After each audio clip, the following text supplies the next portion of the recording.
Ada satu pertanyaan kecil yang menggelitik bagi saya. Sebetulnya iblis itu tempat kediaman asalnya itu di mana? Lalu pertanyaan berikutnya, nanti juga iblis tempat kediaman akhirnya di mana? Kan gitu. Di mana tempat kediaman awalnya iblis? Di surga ya. Jadi ternyata iblis itu dulu penduduk surga.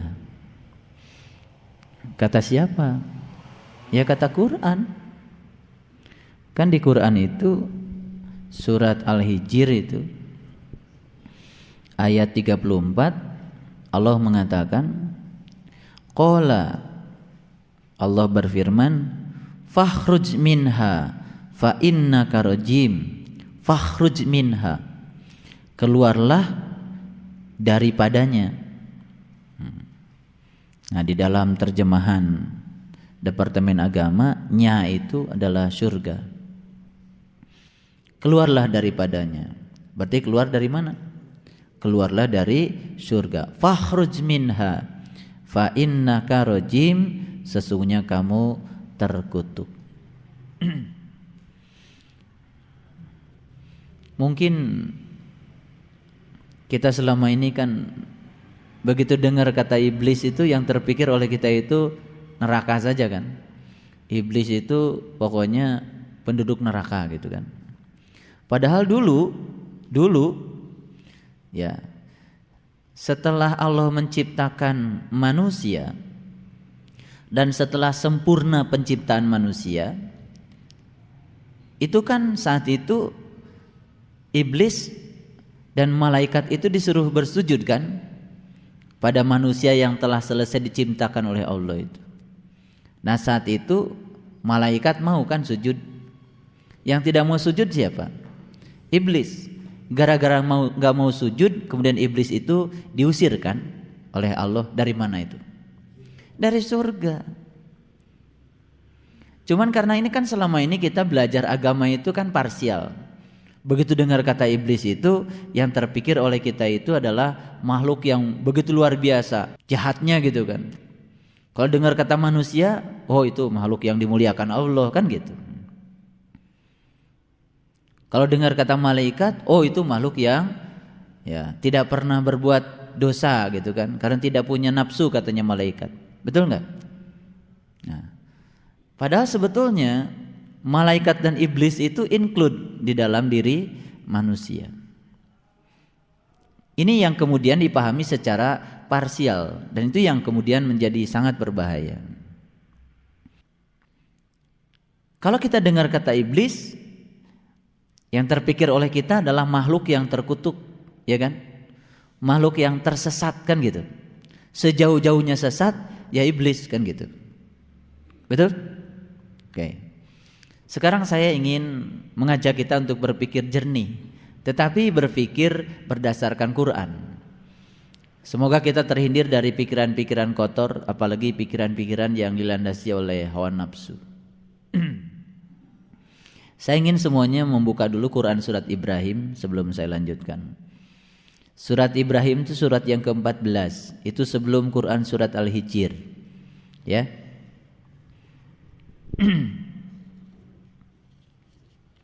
Sudah ketemu?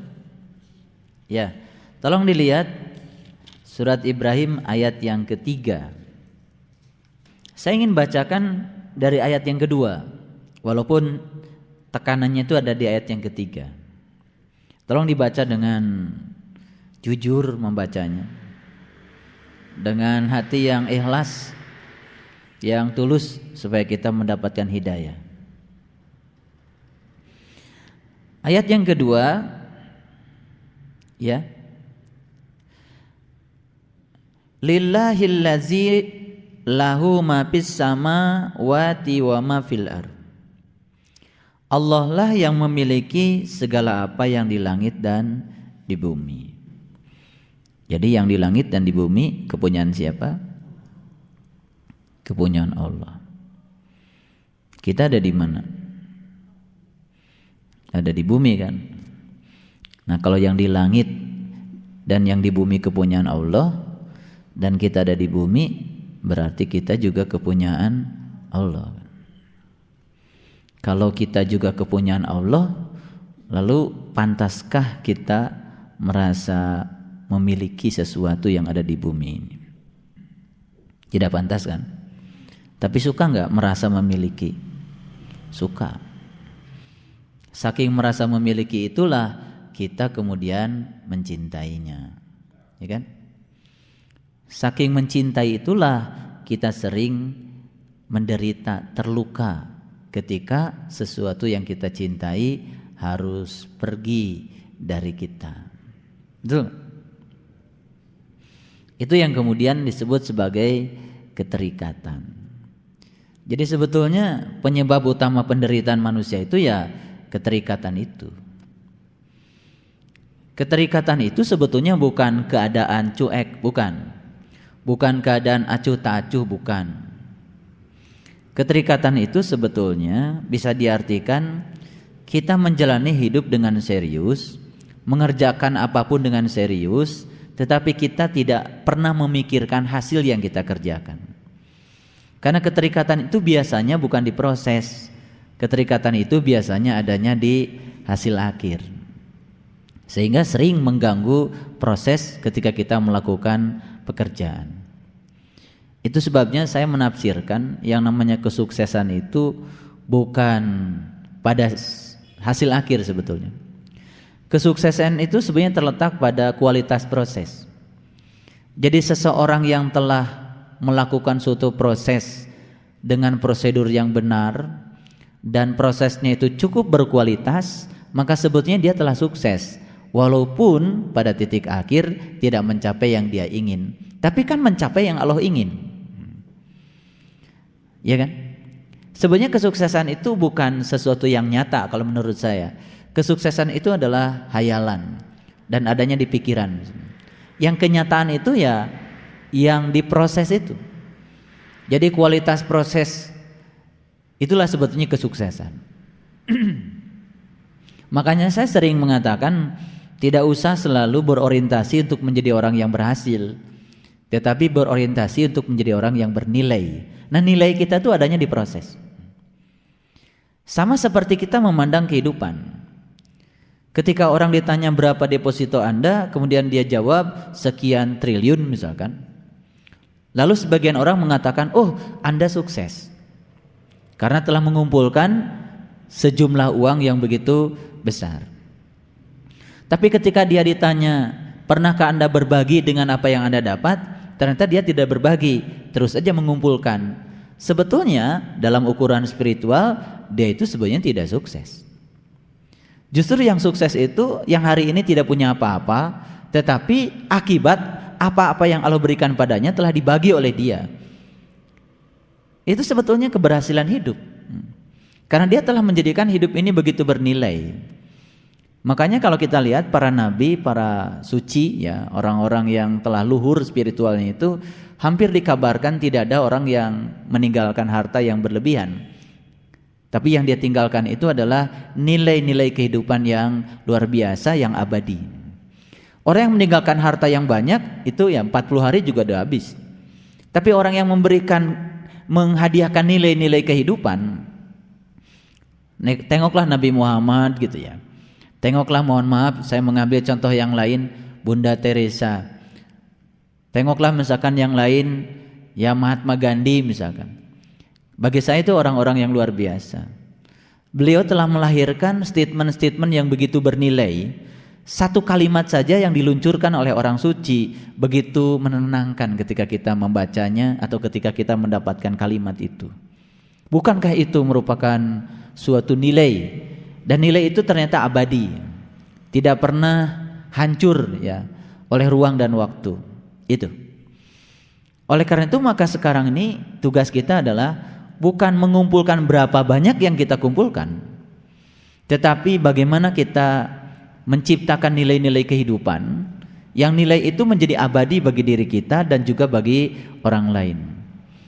Sehingga hidup kita tidak berorientasi pada berapa banyak yang kita kumpulkan, tetapi berapa banyak yang kita bisa bagikan. Berapa banyak yang membuat kita bahagia? Bukan. Tapi berapa banyak yang bisa membuat orang lain bahagia. Nah, ketika kita mengubah orientasi hidup kita itu, maka kita akan bisa melihat bahwa sesungguhnya nilai kehidupan itu bukan terletak berapa banyak uang dan pemberian Allah yang dibelanjakan untuk membahagiakan diri kita, tetapi berapa banyak yang bisa dibelanjakan untuk membahagiakan orang lain. Bukan berapa kali kita tersenyum, tetapi berapa banyak orang yang bisa disenyumkan dengan tindakan kita. Itu yang dikatakan di dalam hadis, sebaik-baik manusia yang berguna bagi orang lain. Saya sebetulnya tidak bermaksud membahas ayat ini terlalu berlebihan. Kalimat yang pertama ini, kalimat lillahilladzi lahu ma fis samawati wa ma fil ar, ini bukan kalimat yang mau kita bahas pagi ini. Tapi karena kalimat ini muncul, jadi saya membahasnya sedikit. Tapi sebetulnya inti yang saya bahas itu adalah kalimat lanjutannya itu. Di situ ada kata-kata wa wailul lil kafirin. Well itu kan sering diartikan neraka. Betul enggak? Sebenarnya tidak masalah kalau well diterjemahkan neraka. Tetapi ada juga yang menerjemahkan well itu adalah kehinaan, kecelakaan, itu sama saja. Toh kehinaan dan kecelakaan itu pada dasarnya identik dengan neraka. Nah, kalau kata neraka ini diekstrapolasi pada pemahaman yang lebih luas lagi, sebenarnya neraka itu yang selama ini diidentikan dengan nar, dengan api, pada hakikatnya sebenarnya neraka itu ya segala perwujudan yang buruk, segala perwujudan yang tidak menyenangkan, semua penderitaan, kesedihan, penyesalan yang berbau negatif itu sebetulnya bisa berkategori neraka. Makanya sesuatu yang masuk akal kalau wail itu diartikan juga sebagai neraka. Tapi sebetulnya wail itu adalah kecelakaan. Ketika kita baca Quran surat Ara'aital ladzi yukadzibu biddin fazalikal ladzi yad'ul yatim wala yahuddu ala ta'amil miskin fawailul lil musallin. Itu diterjemahkan oleh Departemen Agama neraka wel untuk orang yang sholat. Tapi sebetulnya lebih pas, lebih universal sebetulnya kalau diartikan kecelakaanlah bagi orang yang sholat. Apa sih kecelakaannya bagi orang yang sholat? Kok yang sholat celaka gitu? Celakanya itu ketika dia merasa sudah sholat. Kecelakanya itu ketika dia merasa sudah mengabdikan diri kepada Allah. Kecelakanya itu dia merasa dirinya sudah soleh, padahal sebenarnya dia belum sholat. Dia belum mengabdikan diri kepada Allah. Sholatnya itu hanya sibuk memikirkan yang dia tahu, yaitu urusan-urusan duniawinya. Itu yang menyebabkan dia celaka. Gitu. Sebenarnya di dunia juga kecelakaannya sudah kelihatan, apalagi kelak di akhirat. Nah, saya lebih pas, lebih senang mengartikan wa wailul lil kafirin, kecelakaan bagi orang-orang yang tertutup. Ya, tertutup penglihatan kolbunya. Kenapa? Ya. Min azabin syadid. Nah, di sini ada kata-kata karena siksaan yang sangat pedih. Nah, biasanya kalau dengar kata-kata siksaan yang sangat pedih, lalu pikiran kita kan neraka. Dan neraka itu katanya nanti kan gitu. Padahal sebetulnya kecelakaan itu sudah ada sekarang. Kecelakaan itu sudah ada sekarang. Yang wujudnya itu adalah penderitaan batin, penderitaan jiwa. Cuman penderitaan jiwa ini sekarang ini masih ada kompensasinya, karena dia masih mendapatkan seolah-olah kebahagiaan-kebahagiaan yang non jiwa, yang disebut dengan kebahagiaan dunia, kan gitu. Jadi di pergantian akhir tahun, ya dari tahun 2011 ke 2012, ya malam itu kan menjadi malam yang sangat luar biasa, sehingga setiap orang itu merayakannya dengan upacara-upacara yang pada dasarnya sebetulnya tidak menimbulkan nilai. Jadi semua kota kabupaten itu saya dengar menginvestasikan uang ratusan juta untuk melakukan suatu upacara, mengumpulkan masyarakat untuk hiburan di balai-balai kota. Ya, ada karaokean, ada bakar petasan, ada bakar kembang api, dan itu ternyata jumlahnya itu ratusan juta. Jadi kalau satu kota kabupaten saja kecil-kecilan untuk acara itu 500 juta, itu kecilnya ya, kecilnya. Kalau saya baca di koran itu sampai miliaran. Ya. Itu di seluruh Indonesia berapa kota kabupaten yang pada saat yang sama membakar kembang api dan petasan untuk merayakan pergantian tahun, bukan muhasabah, bukan mengevaluasi diri apa yang kita lakukan tahun kemarin, tindakan apa yang kita ciptakan, kita imajinasikan untuk membangun tahun depan menjadi lebih baik. Subhanallah. Jadi kemarin di Jambi dan Padang itu berkumpul jemaah kita, semuanya di situ, dan juga dari berbagai elemen masyarakat. Saya memulai untuk wirid agung itu jam 10 malam, dan setelah jam 12, begitu pas jam 12 itu pas ketika membaca kalimat la haula wala quwata illa billahil aliyil azim. Saya matikan lampu dan kemudian saya merasakan seperti ada sebuah sensasi yang luar biasa. Di saat di kiri kanan saya mendengar suara petasan dan kembang api yang bergemuruh seantero Sumatera Barat. Kemudian semua kita melantunkan kalimat yang indah, la haula wala quwata illa billahil aliyil azim. Dan kemudian semua sajak muhasabah, dan saat itu semuanya menangis histeris, karena ternyata di saat kita pasrah total kepada Allah, Allah membukakan pintu kolbu kita luar biasa, dan semua orang yang hadir di situ menyaksikan ruangan gelap itu penuh dengan bintang-bintang. Subhanallah. Kalau saya cerita itu merinding ya, karena itu setelah selesai acara kemudian mereka sharing semuanya dan luar biasa. Ya, saya bilang mudah-mudahan ya wirid kita ini menjadi pasak biar bumi ini tetap beredar stabil di tempatnya di saat semua orang melakukan tindakan-tindakan yang mengurangi kestabilan bumi ini. Dan bumi ini kalau sudah tergelincir dari peredarannya ya itulah ya kehancuran. Jadi siksaan yang sangat pedih ini oleh orang-orang yang tertutup penglihatan batinnya itu tidak terasa. Karena gini logikanya, kita kan menjadi tidak nyaman dan tersiksa ketika lampu PLN mati karena kita sudah kenal lampu PLN nyala. Betul nggak? Jadi kalau tiap hari lampu di rumah kita nyala terus tiba-tiba mati, kan kemudian kita uring-uringan, betul nggak?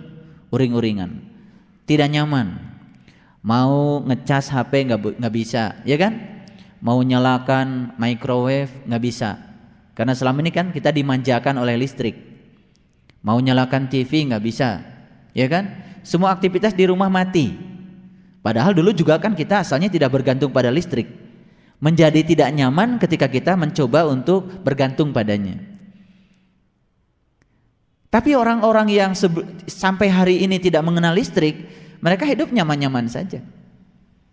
Kita itu menjadi tidak nyaman karena sudah kenal listrik. Betul nggak? Jadi orang yang belum kenal listrik sebetulnya nyaman-nyaman saja. Nah, siksaan jiwa, siksaan batin, ketika seseorang masuk pada kegelapan yang luar biasa, itu terasa siksaan itu menyesakan saat dimana kita sudah mengenal bagaimana nikmatnya ketika berada di alam yang terang benderang. Betul. Nah, tetapi mereka yang sampai hari ini tidak merasakan nyamannya di alam yang terang benderang, mereka gelap-gelapan tidak masalah. Padahal itu suatu siksaan sebetulnya. Nah, cuman siksaan itu dialihkan dengan kesenangan-kesenangan duniawi yang bisa mereka ciptakan. Bakar kembang api, bakar itu, ya karaokean macam-macam. Saya tidak mengatakan karaokean salah. Tidak. Tetapi kalau misalkan sudah melampaui batas kan jadi ujungnya hura-hura kan gitu.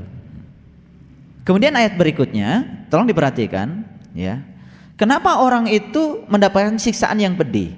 Kenapa orang yang tertutup itu mendapatkan siksaan yang pedih? Kemudian Allah mengatakan alladzina yastahibbunal hayatud dunya. Penyebab utamanya itu sebenarnya cuma satu, yaitu menyukai. Sebenarnya kalimat yang dipakai itu yastahibbu. Nah, yastahibbu itu sebenarnya mencintai. Ini bukan sekedar menyukai ini, yaitu orang-orang yang lebih mencintai sebetulnya kehidupan dunia daripada kehidupan akhirat, ya. Alladzina yastahibbunal hayatad dunya 'alal akhirah. Gitu. Nah, kalau kita baca kalimat yang berikutnya, wa yasudduna an sabilillah wa yabgunaha iwaja. Nah, yang berikutnya adalah menghalang-halangi jalan Allah dan menginginkan jalan Allah itu bengkok. Dan yang terakhir, ulaika fi dhalalim ba'id, mereka itu berada dalam kesesatan yang jauh. Dolal itu sesat, ba'id itu artinya jauh. Kan gitu. Ba'id sudah jadi bahasa Sunda kan? Ba'id gitu ya. Ih, bararaid kan gitu. Sudah jadi bahasa Sunda, itu dari bahasa Arab. Bahasa Arab itu ba'id itu artinya jauhnya jauh banget gitu. Nah, sesat saja sudah bahaya, ini sesatnya tuh sejauh-jauhnya sesat. Jadi kalau kira-kira kalau sesat yang dekat tuh kayak gini. Mau ke Miskatul Anwar tapi masih putar-putar di sekitar Bandung. Itu sesat juga sih, cuman mending gitu, udah Bandung. Nah, ini mau ke Miskatul Anwar di Cimahi tapi masih putar-putarnya di ujung Pandang kira-kira. Atau masih putar-putarnya di sana di Afrika misalnya. Ini sudah ba'id ini, ba'id. Saya cuma ingin membedakan sesat yang biasa dengan sesat yang ba'id, sesat yang amat jauh. Nah, sekarang kita takar dulu diri kita. Kita takar diri kita. Ternyata di ayat ini dikatakan orang-orang yang mencintai kehidupan dunia lebih daripada kehidupan akhirat. Satu, itu saja sudah termasuk sesat yang sejauh-jauhnya sesat.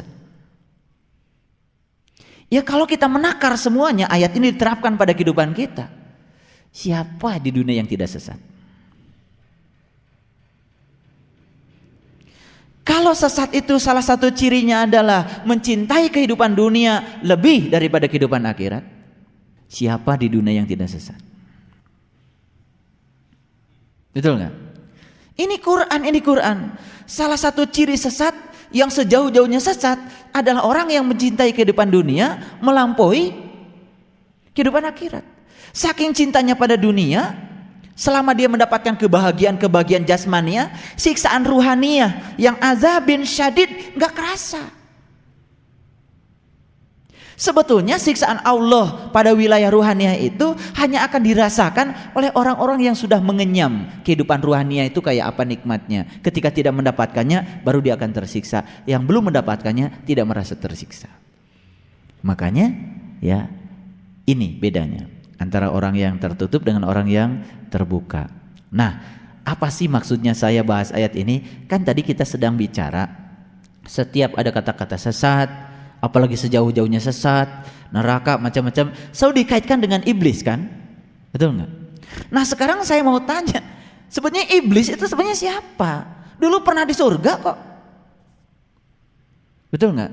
Cuman gara-gara memperkarakan, waktu ditanya sama Allah, kenapa kamu nggak mau nyembah Adam?